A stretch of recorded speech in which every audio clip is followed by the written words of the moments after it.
무탄트 메시지라는 책이 있는데요. 이 책은 제가 한 10여 년 전에 저희 친구 목사님이 책을 선물했어요.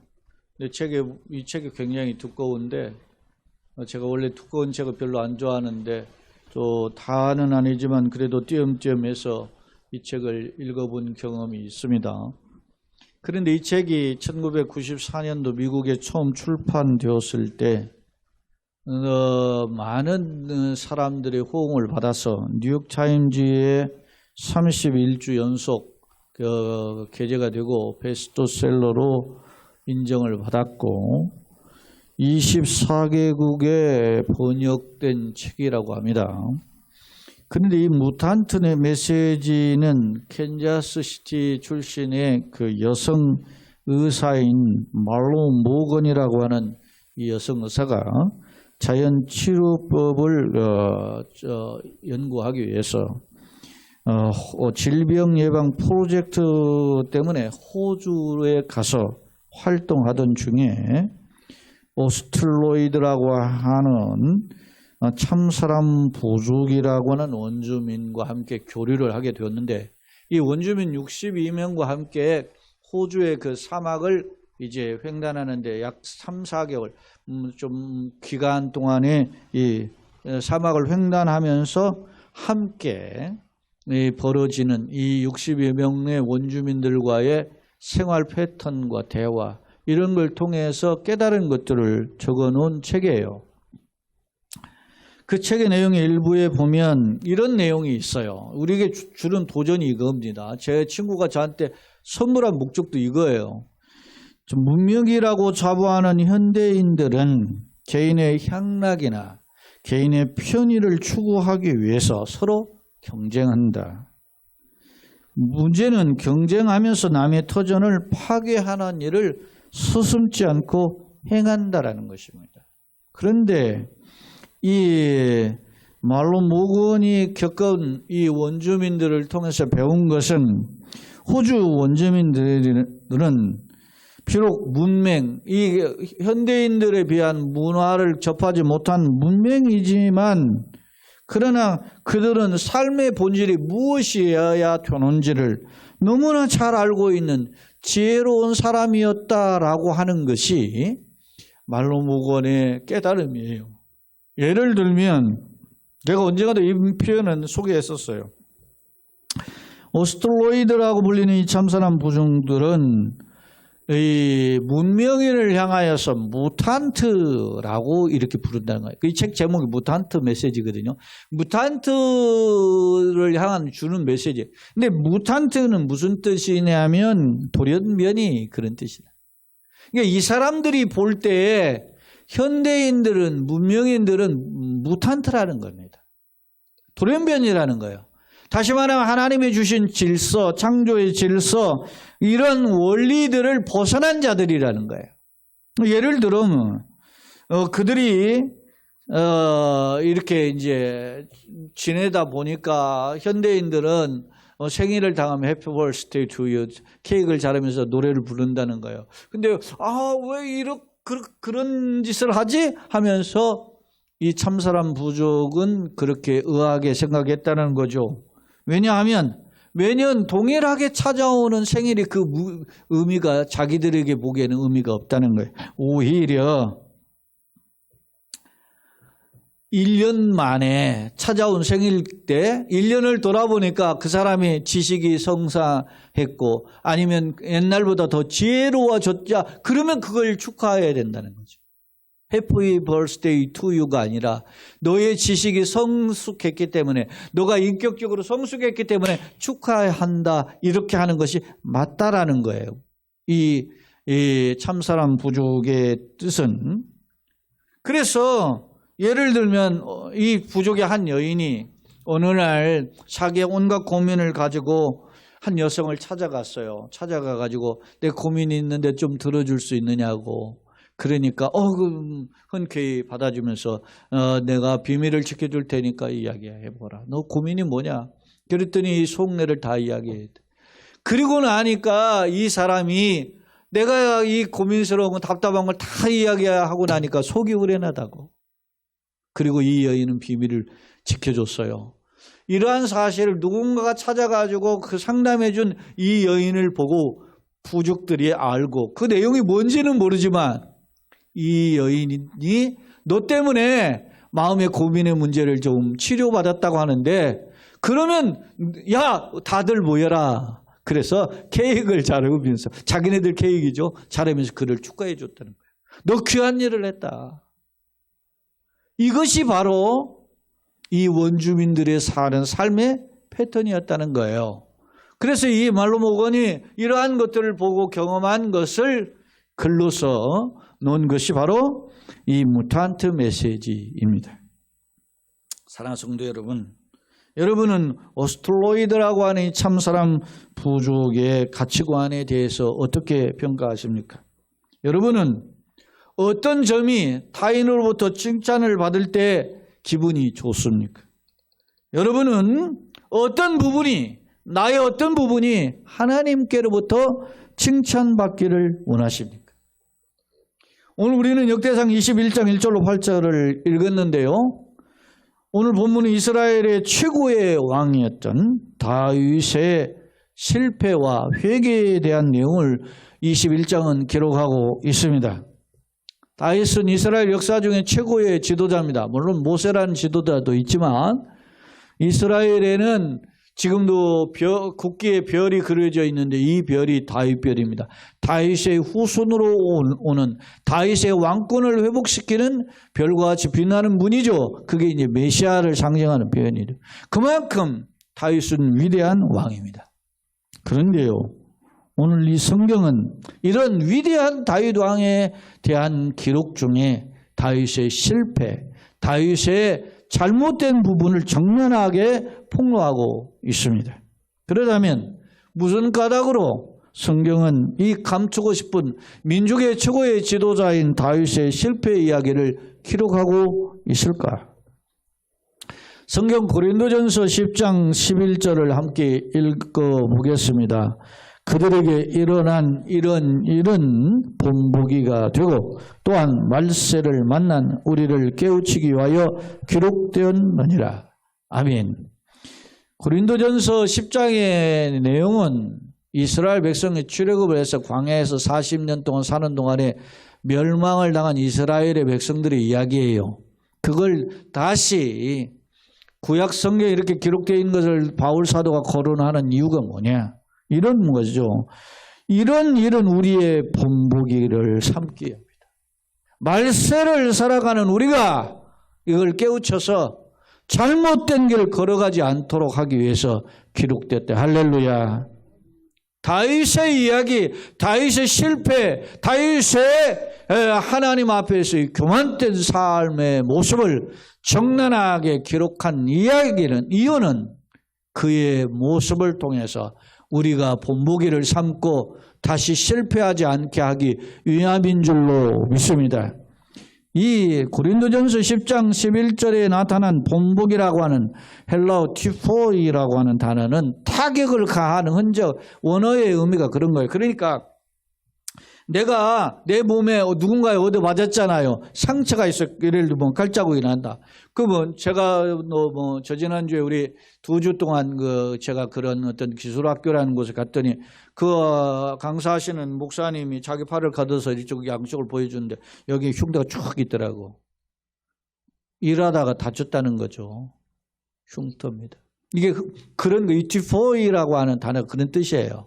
그러니까 내가 이걸 보면서 어떻게 해요? 아, 내가 과거에 이렇게 죽으려다가 살아났구나 라고 하는 것을 깨닫게 하는 것이죠. 물론 이 본보기라는 단어는 옛날 개혁성경에는 거울이라는 단어로 번역돼서 2번이나 그렇게 되어 있는데 본보기라는 단어가 더 원적으로 정확하다 해서 이게 이 개혁 개정판은 바꿨는데, 여러분 오늘 다윗의 이야기를 통해서 우리의 본보기, 다시 말하면 다윗의 실패가 그가 우리에게 하나의 상처의 흔적으로 남아서 그걸 통해서 다시 내가 어떻게 살아가야 되는지 방향성을 찾는 귀한 계기가 되기를 예수님의 이름으로 축원합니다. 아멘. 자, 그러면 오늘 본문을 한번 살펴봅시다. 21장 1절 2절을 함께 읽겠습니다. 시작. 사탄이 일어나 이스라엘을 대적하고 다윗을 충동하여 이스라엘을 계수하게 하니라. 다윗이 요압과 백성의 지도자들에게 이르되 너희는 가서 브엘세바에서부터 단까지 이스라엘을 계수하고 돌아와 내게 보고하며 그 수위를 알게 하라 하니. 이 참고로 이 역대상 21장은 사무엘하 24장하고 내용이 같아요. 근데 거기에는 조금 내용이 조금씩 다른 부분이 있어요. 그런 부분은 이 이제 사관에 따라서 조금 다른 건데, 예를 들어서 뭐 군사의 숫자, 그리고 여기는 사탄이 다윗을 충동했다 그랬는데 하나님이 이제 사무엘은 하나님이 이끌었다 이렇게 표현하고 있는데, 어찌됐든 요 역대상의 관점에서 말씀을 증거하니까 착오가 없으시길 바랍니다. 오늘 본문에 보면, 자, 다윗이라는 왕이 그의 휘하에 있는 요압 장군이, 이게 어찌 보면 이종 사촌 동생인데, 요압 장군에게 어떻게 합니까? 인구조사를 하게 하는 겁니다.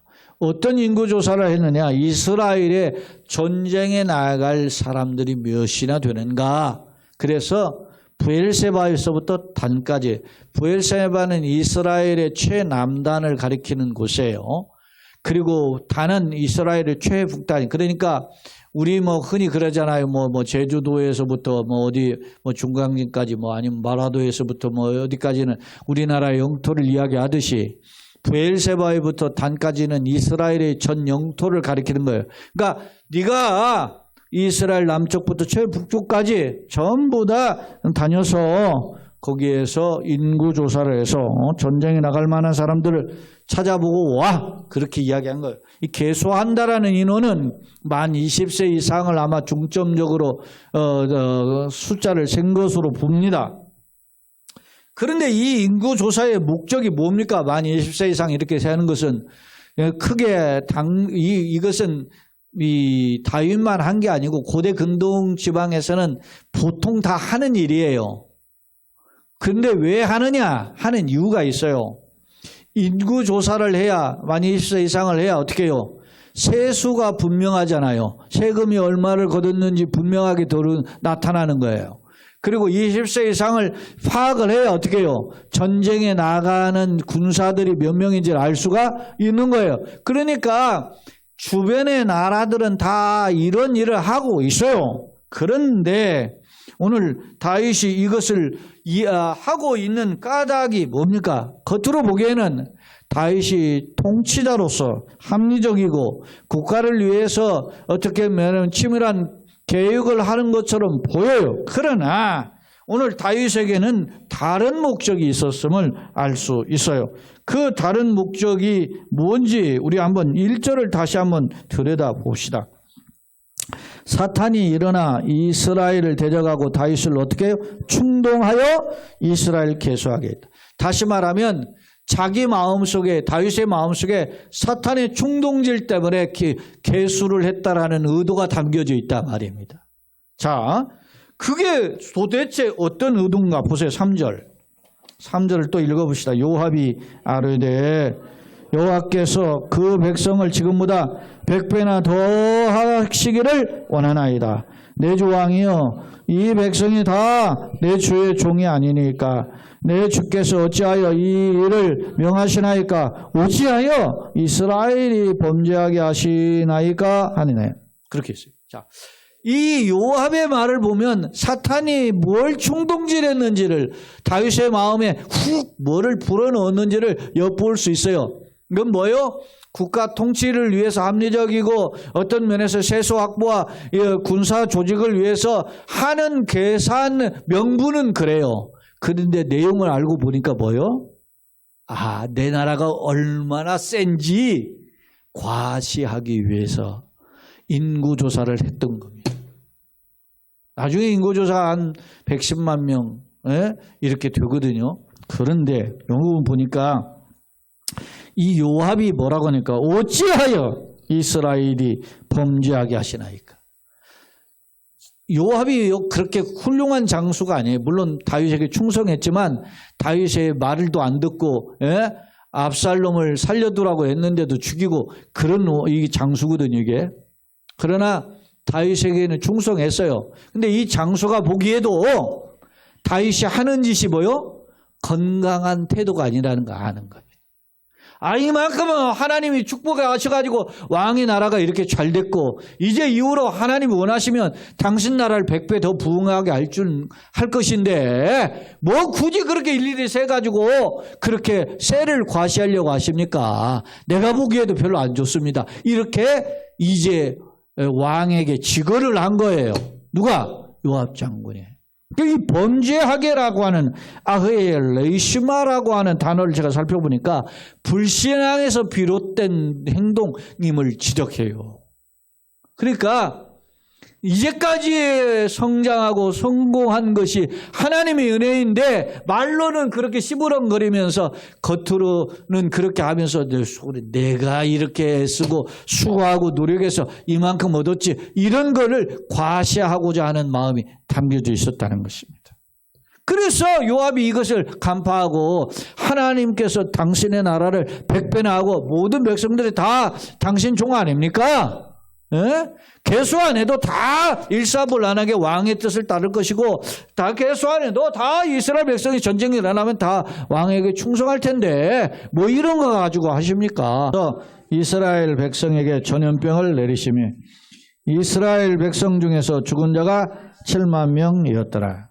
자, 하나님은 선지자 가시라고 하는 선지자를 보내서 3가지의 징계안이 있는데 네가 그 셋 중에 하나를 택해라.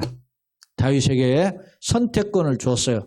첫 번째 안은 3년 동안 이스라엘 전역에 기근이 있든지, 두 번째 안은 다윗이 3달 동안 적군들에게 쫓겨다니는든지, 세 번째 안은 3일 동안 전염병이 일어가지고 전염병 때문에 이스라엘 백성이 죽든지 이 셋 중에 안을 택하라. 그러니까 다윗이 3년 3달 3일의 개념 중에 3일을 택해요. 특히 이 3일의 개념은 3달 경우에 같은 경우는 자기가 전쟁터에 쫓겨나는 일이잖아요. 그러니까 내가 이제까지 참 얼마나 전쟁터에 사람이 피말리는 도망을 다니고 그런 일을 많이 겪었잖아요. 그러니까 자기는 그런 사람에게 고통 안 나고 그냥 하나님께 징계하시는 걸 3일간의 기간에서 당하는 걸 택하겠습니다. 택했더니 3일이 뭐예요? 7만 명이 죽었어요. 인간의 생각으로 짧은 선택을 한 것이 7만 명이라는 민족의 고통을 가지고 있어요. 오늘 우리는 우리 주변에서 지도자 한 사람의 잘못된 결정 때문에 수십만 명이 죽어가는 것을 보기도 하고 몇만 명이 죽는 것들을 보기도 하잖아요. 지금 우크라이나 전쟁이나 이스라엘 그 하마스 전쟁을 통해서 보면 이것은 약과예요. 한 사람이 잘못 선택함으로 인해서 수만 명 아니 수십만 수천만 명이 죽을 수 있는 거예요. 그래서 우리가 기독교인들은 나와 상관없는 것 같지만 국가의 지도자들을 위해서 기도해 주는 거예요. 네? 우리가 지도자 잘못 만나면 국민들이 소위 속된 말로 개고생하는 겁니다. 마찬가지입니다. 오늘 다윗은 자신에게 닥치는 환난보다는 민족 전체에서 짧은 기간에 그 환난이 쉬울 것 같아서 선택했지만 그러나 7만 명이라고는 엄청난 사람들이 전염병에 죽게 됐어요. 학자들 중에는 7만 명은 너무 많다. 오역이 아닌가. 사무엘 24장에도 7만 명을 기록되어 있어요. 그렇게 오역으로 생각하기도 하는데 오늘 본문은 전염병으로 수많은 사람이 한꺼번에 몰살했음을 보여주는 그런 대표적인 말씀입니다. 사랑하는 성도 여러분, 지도자 한 사람의 교만, 지도자 한 사람의 과시욕이 온 나라를 고통 가운데 빠뜨릴 수 있음을 똑똑히 보여주고 있습니다. 당시 다윗 왕의 시기, 그가 통치하던 시기는 어떻게 해요? 다윗 왕의 노년, 말년의 시기예요. 그 당시는 여러 나라에서 다윗 왕에게 조공을 바치던 부강한 나라였어요. 그 당시는 인구조사를 할 필요 없을 정도로 매우 잘 나가던 나라였단 말입니다. 그런데 세상 나라의 끼웃거리에서 저 나라도 저거 하는데 나도 한번 해볼까 하는 생각이 훅 들어왔을 때 그 충동을 이기지 못하고 주변의 신하의 간언도 외면하고 실시한 이 교만의 결과가 민족의 비극이라고 하는 고통을 이야기했다는 사실입니다. 자, 21장 5절 봅시다. 자, 한번 읽어봅시다. 요압이 백성의 소유를 다윗에게 보고하니 이스라엘 중에 칼을 뺄 만한 자가 110만 명이요 유다 중에 칼을 뺄 만한 자가 47만 명. 사랑하는 여러분, 얼마나 든든했겠습니까? 110만 명이나 나가요. 그런데 이것이 함정이었어요. 21장 1절에 다시 보면 사탄이 일어나 다윗을 충동했던 것과 흡사했습니다. 이런 생각을 갖게 만들었던 것입니다. 사랑하는 여러분, 지금까지 걸어온 곳의 열매에 대해서 혹시 의시되지는 않습니까? 의수되지는 않느냐 말이죠. 내가 이만큼 살아왔는데, 내가 그래도 이만했는데, 그런 생각은 없습니까? 사실 다윗은 소년 시절부터 하나님의 말씀에 철저히 순종했던 순종의 사람이었습니다. 말씀의 사람이었습니다. 다 세상적인 계산을 할 때 다윗은 하나님만을 믿고 전쟁터에 나갔던 사람입니다. 그런데 노년의 평화의 시대, 부강의 시대가 펼쳐지자 잠깐 딴 생각을 하다가 넘어지는 실수를 하고 말았다는 사실입니다. 잠언 16장 18절에 보면 우리가 잘 아는 말씀입니다. 같이 한번 읽어봅시다. 시작. 교만은 패망의 선봉이요 거만한 마음은 넘어짐의 앞잡이이니라. 아멘. 교만과 거만한 마음은 같은 말이죠. 패망의 선봉이고 넘어짐의 앞잡이. 자, 보십시다. 잠언 18장 12절입니다. 비슷한 내용이지만 또 다른 대조가 있어요. 시작. 사람의 마음의 교만은 멸망의 선봉이요 겸손은 존귀의 길잡이니라. 할렐루야. 교만하면 망하지만 겸손하면 존귀하게 되는 줄로 믿습니다. 다윗이 겸손할 때, 하나님을 의지할 때 이스라엘의 왕이 되었습니다. 그러나 교만할 때 민족이 전쟁도 아닌데 7만 명이나 죽는 위기를 맛보게 되었다는 사실. 사랑하는 성도 여러분, 오늘 21장 마지막 절에 다윗이 이것을 뒤늦게 깨닫습니다. 뭐라고 하는지 봅시다. 다윗이 하나님께 아뢰되, 내가 이 일을 같이 읽어봅시다. 시작. 다윗이 하나님께 아뢰되, 내가 이 일을 행함으로 큰 죄를 범하였나이다. 이제 간구하옵나니 종의 죄를 용서하여 주옵소서. 내가 심히 미련하게 행하였나이다. 여러분, 다윗이 뒤늦게 그랬어요. 내가 심히 미련하게 행하였나이다. 여러분, 열차가 떠난 뒤다. 물론 이때도 회개해서 회복이 되는 계기를 얻지만 이미 7만 명이 죽은 거야. 언약으로. 사랑하는 여러분, 역대하 21장 17절 한번 봅시다. 다윗의 회개가 또 계속돼요. 자, 17절 시작. 하나님께 아뢰되 명령하여 그 백성을 계수한 자가 내가 아닙니까? 범죄하고 악을 행한 자는 곧 나니이다. 이 양떼는 무엇을 행하였나이까? 청하건대 나의 하나님 여호와여, 주의 손으로 나와 내 아버지의 집을 치시고 주의 백성에게 재앙을 내리지 마옵소서. 뒤늦게 자기가 사람의 손에 빠지지 않고 하나님 손에 빠지기를 원했잖아요. 그래놓고 백성이 이렇게 당하는 것을 뒤늦게 알은 거예요. 이렇게 죽을 줄 모른 거죠. 이 뒤늦게 백성들이 고통당할 보고, 나 때문에 이렇게 백성을 당하게 하지 말고 차라리 나와 내 가정을 치십시오. 이런 탄식을 하고 있음을 살펴볼 수 있습니다. 물론 그 이후에 그가 하나님께 제사함으로 회복이 되는 과정이 나오는데 그가 그 오르난의 타작마당을 사가지고 하나님 앞에 번제를 올려 제사하고 하나님께서 그 죄를 용서해 주시거든요. 근데 그 오르난의 타작마당이 나중에 어디가 되냐면 솔로몬이 지은 예루살렘 성전 터가 돼요. 그러니까 그 뒤에 하나님이 진노하셨지만 그를 용서하시고 그를 축복하는 자리로 그 장소를 다시 세웠음을 알 수 있는데 어찌됐든 오늘 다윗의 일평생의 걸음 속에 크게 학자들은 두 가지의 죄를 지어야죠. 밧세바를 범한 죄 그리고 인구조사를 한 죄를 다윗의 가장 큰 죄로 이야기해요. 그런데 이것을 오늘 성경에 기록한 까닭은 우리로 하여금 본보기를 삼고 우리로 하여금 죄악의 길을 걷지 않도록 교만하지 않도록 내 인생의 것을 자랑하지 않도록 하나님 앞에 엎드리는 훈련을 시키는 말씀이라는 사실을 기억하시기를 원합니다. 사랑하는 성도 여러분, 말씀을 정리해 봅니다. 그렇다면 오늘 나의 모습은 어떻습니까?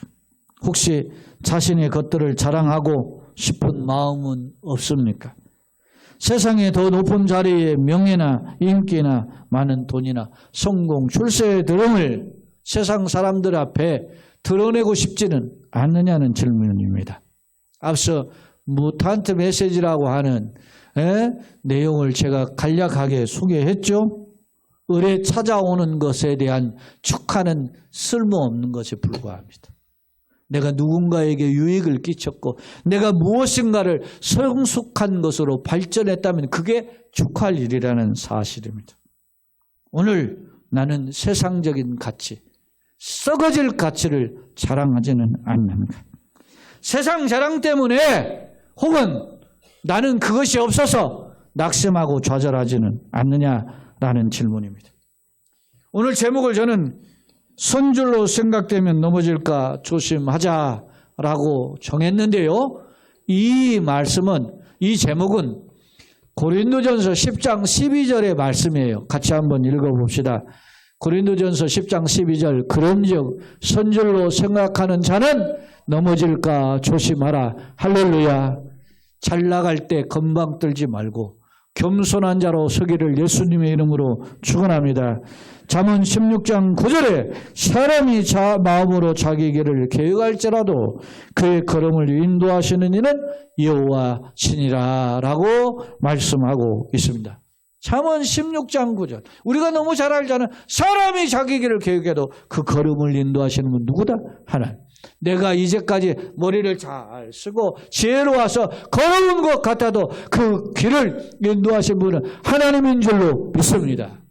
그렇기 때문에 우리가 지나온 걸음에 대한 감사하시고 걸어갈 길에 대하여 소망을 품고 하나님을 의지함으로 걸어가는 우리 모두가 되시되 그런 교회요 가정 성도들 되시고 특히 우리 젊은이들 되시기를 기도하는 제목에 응답이 되시기를 예수님의 이름으로 거듭 축원합니다. 아멘.